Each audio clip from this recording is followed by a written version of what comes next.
오늘은 총회 주제 설교를 하도록 하겠습니다. 30번째 시간입니다. 고백과 율법이 살아있는 예배라는 제목으로 신명기 4장 10절에서 14절의 말씀을 나눌 때 크신 은혜가, 크신 하늘의 교훈이 있기를 소원합니다. 꽃샘추위가 찾아왔습니다. 어젯밤에는 기온을 보니까 영하까지 떨어지더군요. 오늘 낮부터 이제 좀 기온을 오른다고 합니다. 이렇게 추워지니까 몸이 저절로 이렇게 다시 움츠러들더군요. 그런데 우리의 몸만이 아니라 마음마저 움츠러들게 하는 그런 소식, 다름 아니라 미국과 이스라엘 그리고 이란이 전쟁을 하고 있다는 소식입니다. 벌써 일주일째 이 전쟁이 계속되고 있습니다. 많은 인명피해가 일어나고 점점 주변 지역까지 그 전쟁의 여파가 퍼지고 있습니다. 국내 상황도 이 전쟁으로 인해서 여러 가지 안 좋은 상황들이 이어지고 있죠. 가장 피부로 느끼는 것이 유가 상승입니다. 기름값이 막 하루 사이에 100원, 200원, 일주일 사이에 한 300원 가까이 올랐습니다. 경제가 요동치고 있는 것이죠.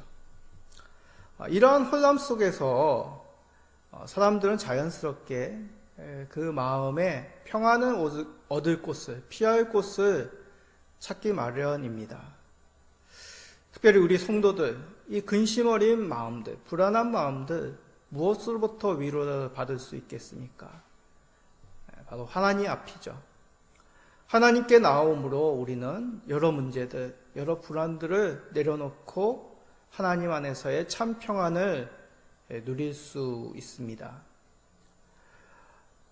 이렇게 우리가 하나님을 인격적으로 만나는 가장 중요한 자리, 교제가 이루어지는 그런 자리는 바로 공예배 시간이죠. 이 예배를 통하여 하나님께 나옴으로 우리는 인격적인 교제, 하나님과의 만남이 이루어집니다. 이러한 공예배 가운데는 여러 요소가 있습니다. 가장 먼저 생각나는 것, 지금 이 시간, 이 말씀의 시간이 있고, 또 찬양의 시간이 있고, 기도의 시간이 있습니다. 그 외에도 이 예배 순서 가운데는 다양한 요소가 있죠. 오늘 우리가 살필 말씀, 예배 순서를 통해서 보는 합당한 예배의 6번째 시간이 됩니다. 고백과 율법이 살아있는 예배라는 제목입니다. 오늘 설교의 내용은 말씀드린 것 같이 총회 주제 설교, 우리 고신총회에서 이런 내용을 좀 성도들에게 설교하고 가르치기를 원하는 그런 지침을 따라서 작성한 설교입니다. 우리가 예수님의 비유 강해 설교를 하다가 이렇게 한 번씩 총회 주제 설교를 하는 이유는 교회가 작다 보니까 설교자가 늘 한 사람이다 보니까 저는 괜찮은데 듣는 성도님들 입장에서는 한 사람의 설교만 듣는 것이 참 쉽지가 않을 것입니다. 이렇게 좀 다른 목사님이 작성한 설교를 통해서 우리의 신앙을 조금 더 성숙되게 그리고 좀 다양한 관점으로 말씀을 살펴보고자 합니다. 그리하여 우리가 이 예배 가운데 신앙 고백, 예배의 초심, 신앙의 기초, 율법의 선포를 알아갑니다. 하나님께 진실한 신앙 고백, 하나님의 법이 주는 그 은혜를 오늘 말씀을 통해 한번 새겨봅시다. 그리하여 더욱 하나님과 인격적으로 친밀한 만남이 있으시는 그 공예배 가운데 하나님이 주시는 은혜를 누리시는 우리 모든 성도님 되시기를 간절히 간구드립니다. 자, 예배 순서 살피기 위해서 한번 주보를 보십시오. 이 예배 순서 가운데 고백과 율법의 선포가 이루어지는 순서는 어디겠습니까? 그렇습니다. 이제 사도신경을 통해서 신앙 고백을 하고 그리고 율법, 하나님이 주신 율법, 이 십계명 교독의 시간이 있습니다. 이거는 제가 임의로 만든 순서가 아닙니다. 고신총회 헌법에 기록된 예배의 순서를 따릅니다. 왜 우리의 예배 가운데 이렇게 신앙 고백과 십계명 낭독의 순서가 있겠습니까? 예전에 코로나가 한창일 때 주중에 다른 교회들은 어떻게 예배를 드리나 한번 궁금해서 주변에 월곡동 주변, 광산구 주변에 있는 여러 타 총회, 예전엔 교단이란 말을 썼는데 요즘엔 총회라는 말을 쓰라고 합니다. 타 총회 교회 주일 예배 유튜브 영상을 한번 찾아보았습니다. 그런데 뭐 어느 총회라고 얘기는 안 하겠습니다. 이제 신앙 고백 순서나 십계명 낭독 순서가 없더라고요. 회중 찬양을 하고 장로님과 이제 목사님과 나와서 대표기도 하시고 그리고 성경 본문 읽고 이제 바로 말씀을 전하시더라고요. 주일 예배가 주일 오전 예배 순서가 그렇더군요. 알아보니 주변 많은 교회들이 이런 기도회 같은, 우리에게 있어서는 뭐 기도회 같은, 그리고 찬양 예배 순서 같은 그런 예배 순서로 예배를 드리더군요. 많은 교회들이 이러한 예배 순서를 하는 것을 봅니다. 무엇이 옳으냐를 말하기보다 먼저 신앙 고백이 그럼 과연 무엇인가 우리가 먼저 살펴야겠습니다. 초대교회부터 신앙의 고백을 참으로 중요시했습니다. 오늘 말씀에도 있고, 자, 로마서 10장 10절을 우리 한번 읽어볼까요? 사람이 마음으로 믿어 의에 이르고 입으로 시인하여 구원에 이르느니라. 믿음은 단지 마음으로 믿는 것만이 아니라 뭐라고요? 입으로 시인하여 구원에 이르게 한다라고 합니다. 이 뜻은 우리의 신앙은 어떤 내적인 성찰만이 중요하지 않다. 마음의 변화가 있어야 되겠지만 우리는 그것이 다가 아님을 깨달아야 된다는 얘기죠. 입으로 시인하여, 입으로 고백함을 통하여 우리의 믿음은 더욱 바르게 구원으로 이끈다라고 말씀합니다. 자, 여기서 말하는 시인이라는 단어 속에는 바로 같은 것을 말한다라는 뜻이 있습니다. 소위 말해서 복창입니다. 복창이라는 용어는 이제 군대에서 많이 쓰는 용어죠. 군대에서 이제 전쟁을 위해서 뭐 집합된 그런 사람들이기 때문에 명령이 굉장히 중요합니다. 그래서 이 상급자가 어떤 명령을 내리면 그 명령을 그대로 따라이어서 이 명령이 제대로 전달이 되었느냐라는 것을 확인하고 전달자나 명령을 듣는 사람이나 같은 목적을 행할 수 있도록 그렇게 하는 방법, 그것이 바로 복창입니다. 왜냐하면 군인들은 참으로 많은 사람들의 생명을 다루는 그러한 전쟁에 임하기 때문이죠. 혹시라도 그 명령이 잘못 전달되면 큰일이 일어나기 때문입니다. 하나라도 그 명령이 틀리지 않도록 이렇게 같은 내용을 읽음을 통하여, 입으로 외침을 통하여서 확실한 명령을 전달되었음을 확인하는 것이죠. 이와 같습니다. 우리가 하나님 앞에서 한 목소리로 고백해야 될 내용이 무엇입니까? 그것이 바로 신앙 고백이라는 것이죠. 교회는 어느 시대에나 우리 삼위 하나님을 동일하게 창조주 하나님으로 고백을 합니다.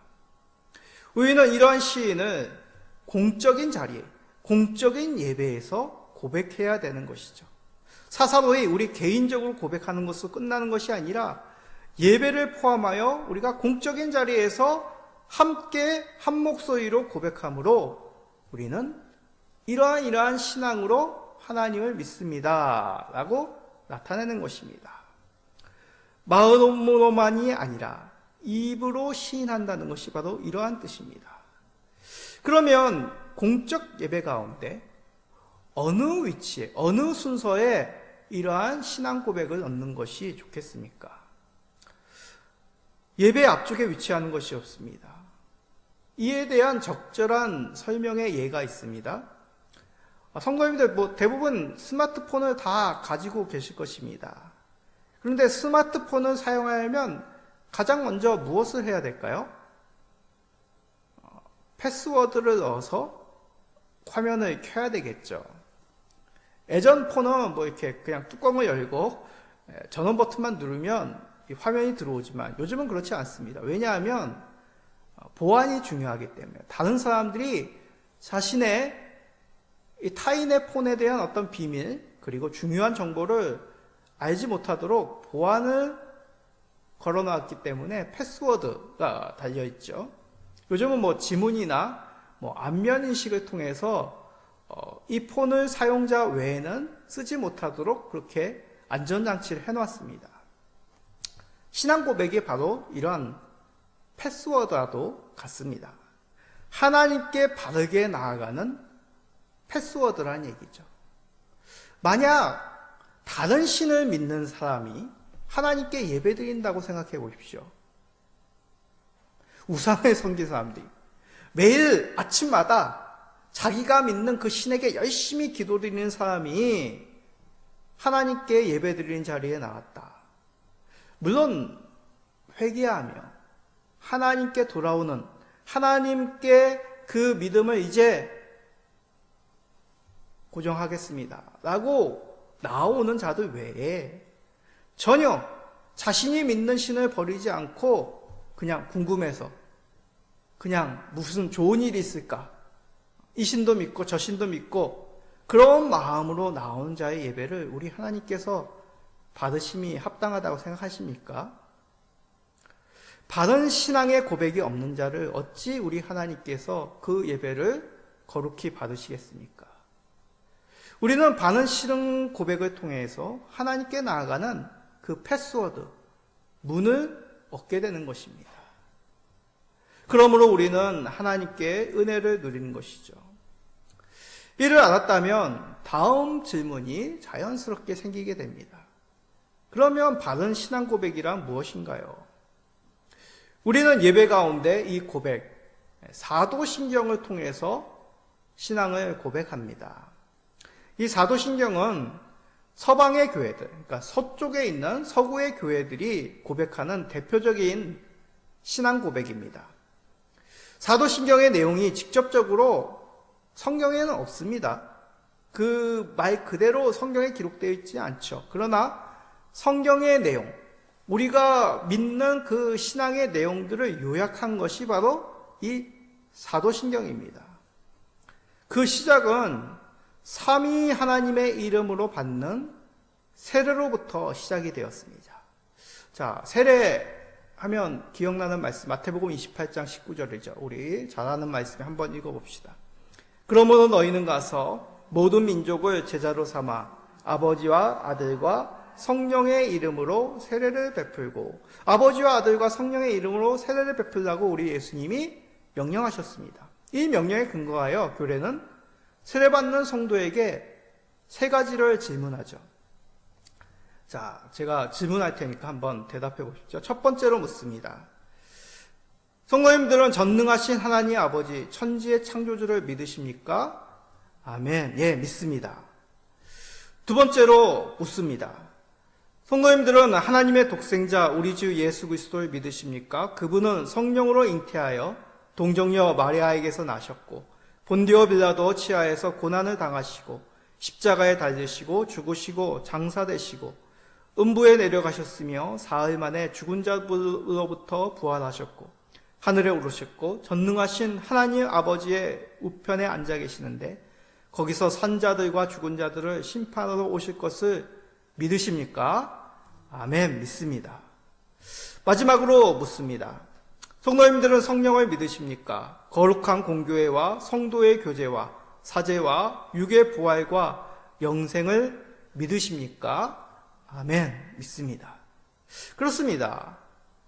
세례 예식 속에서 이 세 가지 질문을 통하여 세례받는 자가 누구를 믿는지 삼위 우리 하나님을 믿음을 고백합니다. 이렇게 세례 예식의 바탕으로 작성된 신앙의 고백이 사도신경인 것이죠. 우리는 이런 사도신경을 신앙의 진수라는 방식으로 예배 가운데 고백하고 있습니다. 그러면 사도신경 외에는 다른 신앙 고백이 없는 것일까요? 고대 신경 가운데는 니케아 신경, 아타나시우스 신경이 있습니다. 니케아 신경은 주로 동방교회들, 그러니까 예전 로마 제국이 서로마 제국, 동로마 제국으로 나누지 않습니까? 서로마 제국 중심으로 있었던 서방 교회들이 사도신경을 고백하였다면 니케아 신경은 동로마 제국 중심에 있었던 이제 동방 교회들이 주로 사용하였던 신앙 고백입니다. 이 니케아 신경은 삼위 하나님이 어떤 관계 속에 서로 일체가 되는지를 나타내는 그 점이 강조된 신경입니다. 자, 이러한 내용이 더 첨가된 이유, 다름 아니라 이단 때문입니다. 예수 그리스도의 신성을 부인하는 이단이 이제 시간이 지나며 역사가 흐름으로 등장하게 되죠.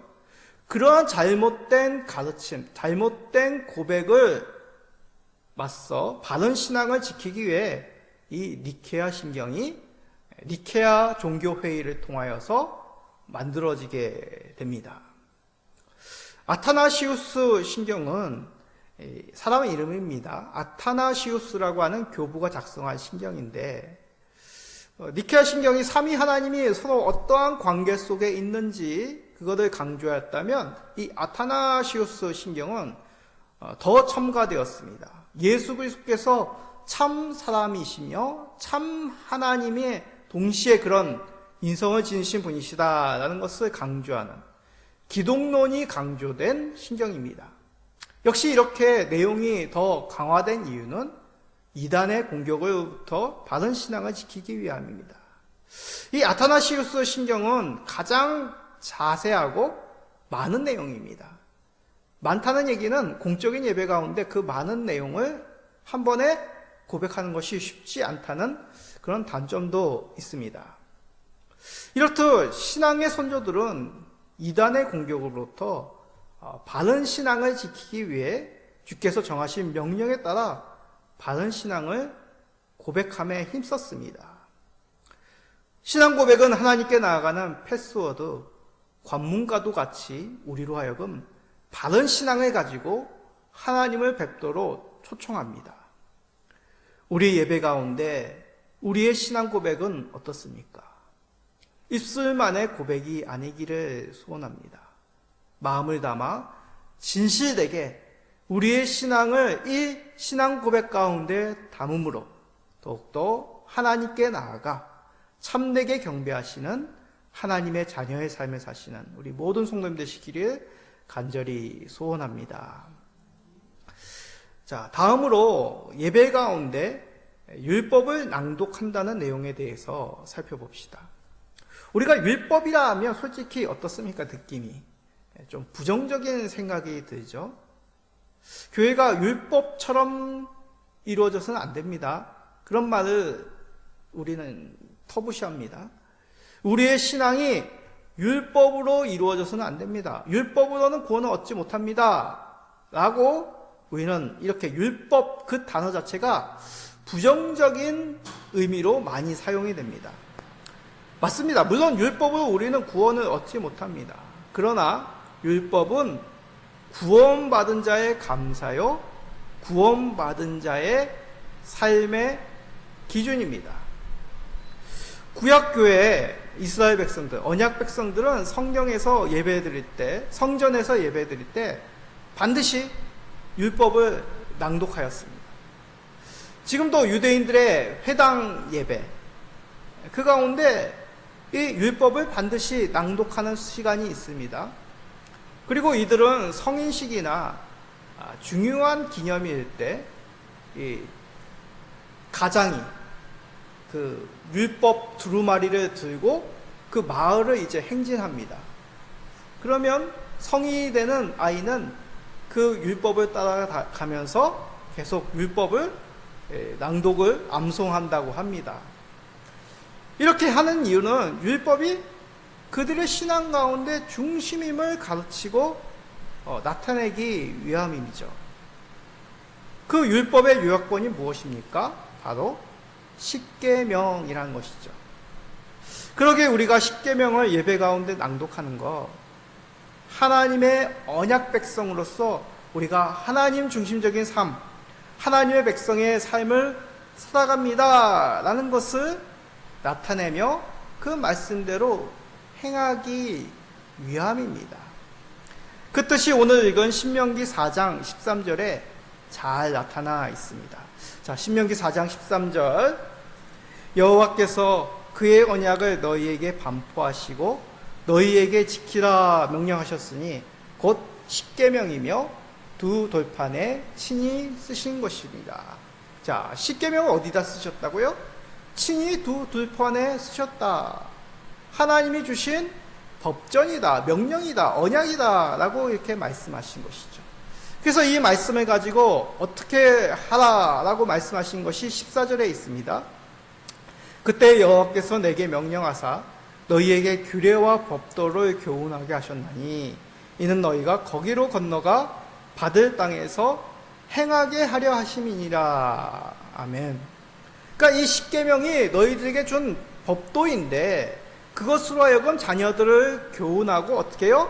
약속의 땅에 건너가서 그것대로 살게, 행하게 하시기 위하여 이 법도를 너희에게 주었다라고 말씀합니다. 그러기에 이 십계명 새겨진 두 돌판을 증거판이라고 하는 것이죠.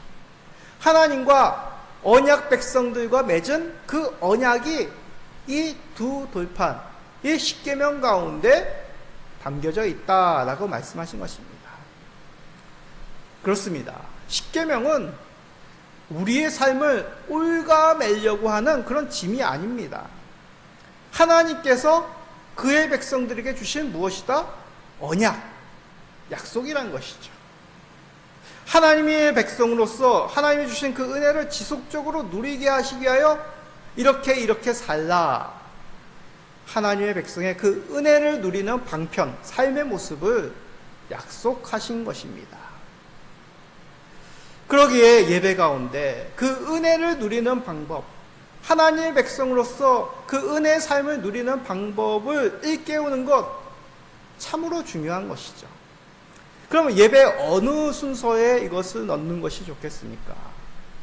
우리가 하나님께 올려드리는 그 신앙 고백, 우리가 하나님께 드리는 고백이었다면 십계명은 하나님께서 그의 백성들에게 은혜로 주시는 삶의 수단, 삶의 방편인 것이죠. 내리시는 것입니다.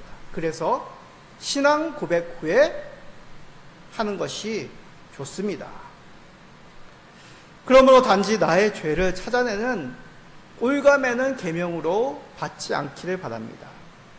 우리의 삶을 통해 영광 받으시기를 원하는 그 하나님의 구속과 사랑이 이 십계명 약속 가운데 담겨져 있습니다. 십계명의 서문을 보십시오. 이렇게 살아라 라고 말씀하시기 전에 이 십계명을 어떻게 주셨는지 말씀하십니다. 자, 우리도 매주 낭독하자 출애굽기 20장 2절의 말씀입니다. 다시 한번 우리 읽어봅시다. 나는 너를 애굽 땅 종되었던 집에서 인도하여 내 하나님 여호와니라. 이렇게 살면 너희들이 은혜를 얻게 된다. 은혜를 얻는 삶을 산다. 그 삶의 방편을 말씀하시기 전에 뭐라고요? 너희들이 애굽 땅 종되었던 집에서 내가 너희를 구원했다. 자유가 없는 너희들에게 자유를 허락하였다. 죄악 가운데 갇혀져 있던 너희들에게 그 죄악에서 벗어나는 나의 구원을 너희에게 허락해 주었다. 그러면서 구출해 주신 후 이 언약의 법을 주신 것이죠. 순서를 기억하십시오. 이것을 행하면 자유를 주겠다가 아닙니다. 내가 너희를 은혜로 구속해 주었으니 그 다음에 그 영광된 삶을 누릴 수 있도록 이러한 법을, 이러한 삶의 규칙을 너희들에게 허락했다라고 말씀하신 것입니다. 결코 십계명은 우리의 자유를 남용할까봐 한계를 두기 위해 주신 가이드라인이 아닙니다. 한눈 팔지 못하도록 지키는 어떤 신호등 그런 것도 아닙니다. 십계명은 하나님을 섬기고 이웃과 더불어 살아가는 복된 삶의 모습을 알려주신 것이죠. 혹시 우리는 십계명 낭독을 습관적으로만 아니면 짐으로만 율법으로만 여기지 않는지를 살펴야 됩니다. 십계명을 통해 하나님께 더욱 감사의 제목을 찾읍시다. 십계명 낭독을 통해 구원받은 은혜와 영광을 더욱 깊이 누리시며 그 은혜를 하나님 앞에 고백하시는, 찬송하시는 우리 모든 성도님 되시기를 간절히 기도드립니다. 자, 이렇듯 우리는 신앙 고백과 십계명 낭독을 중요시합니다.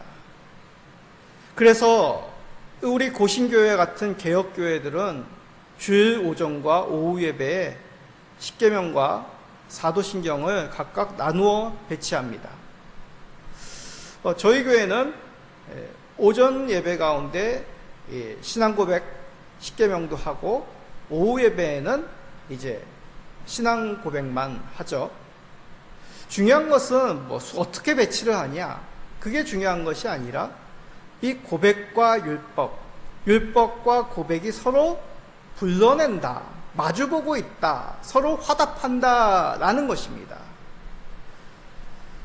우리는 사도신경을 고백함으로 세살과 구별된 하나님 백성임을 확신합니다. 또 십계명을 통해 우리의 삶을 돌아보고 우리의 삶을 인도하시는 그 하나님의 구원의 삶을 우리는 더욱 누리게 됩니다. 이렇듯 율법과 고백은 처음부터 예배의 중요한 요소입니다. 이러한 요소 가운데 우리의 고백과 우리의 회개와 감사, 이것은 천사들도 흠모하는 감격스러운 예배의 장면임을 우리는 잊지 말아야 됩니다. 교회 역사가 그것을 증명합니다. 과잉이라고 생각할 망정, 한 예배 안에서 사도신경과 십계명을 서로 마주보게 함을 통하여 우리가 하나님과 어떻게 교제하며 그 은혜를 누리는 하나님의 자녀의 그 됨을 깨닫게 되는 것이죠. 왜 오늘날 한국교회가 신앙적으로, 윤리적으로 문제가 되는 걸까요? 기도 시간에도 그런 기도를 했지만 요즘 고신총회가 너무 부끄럽습니다. 그 중심에 담임 목회자가 있다는 사실이 저를 두렵고 떨리게 만듭니다. 나는 진실되게 삼위 하나님만을 나의 주로 고백하며 섬기며 교회를 세워가는지, 하나님을 대하며 성도들을 사랑하고 있는지를 돌아봅니다. 십계명을 통하여 우리가 내 자신이 하나님의 은혜로 주신 법을 따라 살기에 힘써야 될 주의 백성임을 다시 한번 새기게 되는 것이죠. 우리 하나님은 막연한 하나님이 결코 아닙니다. 살아계신 삼위일체 하나님이죠. 우리가 경배할 대상은 세상의 신, 세상의 성공, 어떤 누군가가 결코 아닙니다. 하나님 외에는 우리가 섬겨야 될, 우리가 고백해야 될 그 신앙의 대상이 없습니다. 십계명은 그러한 하나님의 백성이 누려야 될 은혜의 삶, 하나님이 주신 복된 삶의 모습인 것이죠. 우리는 십계명 속에 담긴 하나님의 백성의 삶을 살아 하나님이 주신 복을 더욱 풍성히 누릴 수 있습니다. 우리가 매주일 드리는 예배 가운데 고백하는 이 사도신경, 그리고 십계명을 통해 더욱 하나님과의 교제가 깊어지시고 하나님 주시는 은혜 가운데 풍성히 누리시는 우리 모든 성도님 되시기를 예수 그리스도의 이름으로 축복드립니다. 아멘.